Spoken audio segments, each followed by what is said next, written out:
অনুষ্ঠানত উপস্থিত থকা মিসবাহুল উলুম হাফিজে খাইয়ানা মাদ্রাসার হেড মুদারিস মুফতি ইনামুল হক সাহাব, মাহফিল শিক্ষক নুরজামাল হক সাহাব, এই মাদ্রাসার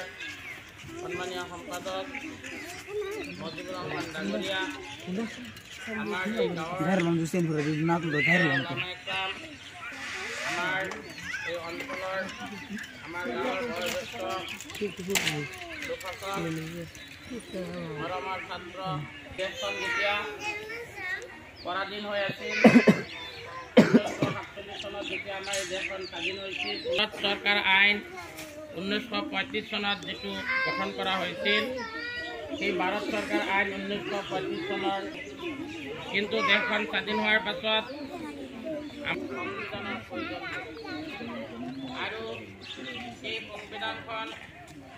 বনাবৰ কাৰণে সাজি উলিয়াবৰ কাৰণে চনৰ 19 আগষ্ট তাৰিখে দাদা চাহেব ভীমৰাও আম্বেদকাৰৰ নেতৃত্বত এটা